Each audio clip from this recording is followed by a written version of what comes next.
Today I will be reading from Matthew chapter 15. Then some Pharisees and teachers of the law came to Jesus from Jerusalem and asked, "Why do your disciples break the traditions of the elders? They do not wash their hands before they eat." Jesus replied, "And why do you break the command of God for the sake of your tradition? For God said, 'Honor your father and mother,' and anyone who curses his father or mother must be put to death. But you say that if a man says to his father or mother, 'Whatever help you might otherwise have received from me is a gift devoted to God,' he is not to honor his father with it. Thus you nullify the word of God for the sake of your tradition. You hypocrites! Isaiah was right when he prophesied about you. 'These people honor me with their lips, but their hearts are far from me. They worship me in vain. Their teachings are but rules taught by men.'" Jesus called the crowd to him and said, "Listen and understand. What goes into a man's mouth does not make him unclean, but what comes out of his mouth, that is what makes him unclean." Then the disciples came to him and asked, "Do you know that the Pharisees were offended when they heard this?" He replied, "Every plant that my heavenly Father has not planted will be pulled up by the roots. Leave them. They are blind guides. If a blind man leads a blind man, both will fall into a pit." Peter said, "Explain the parable to us."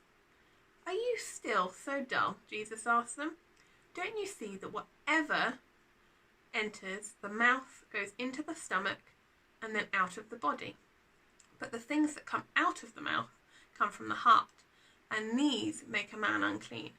For out of the heart come evil thoughts, murder, adultery, sexual immorality, theft, false testimony, slander. These are what makes a man unclean, but eating with unwashed hands does not make him unclean." Leaving that place, Jesus withdrew to the region of Tyre and Sidon. A Canaanite woman from the vicinity came to him, crying out, "Lord, Son of David, have mercy on me. My daughter is suffering terribly from demon possession." Jesus did not answer a word, so his disciples came to him and urged him, "Send her away, for she keeps crying out after us." He answered, "I was sent only to the lost sheep of Israel." The woman came and knelt before him. "Lord, help me," she said. He replied, "It is not right to feed the children's bread and toss it to their dogs." "Yes, Lord," she said, "but even the dogs eat the crumbs that fall from the master's table." Then Jesus answered, "Woman, you have great faith. Your request is granted." And her daughter was healed from that very hour. Jesus left there and went along the Sea of Galilee.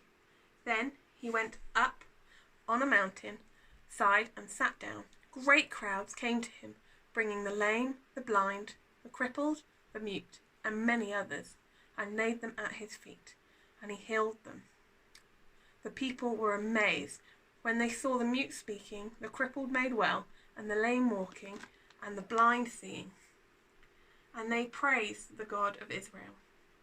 Jesus called his disciples to him and said, "I have compassion for these people. They have been with me 3 days and have nothing to eat. I do not want to send them away hungry, or they may collapse on the way." His disciple answered, "Where could we get enough bread in this remote place to feed such a crowd?" "How many loaves do you have?" Jesus asked.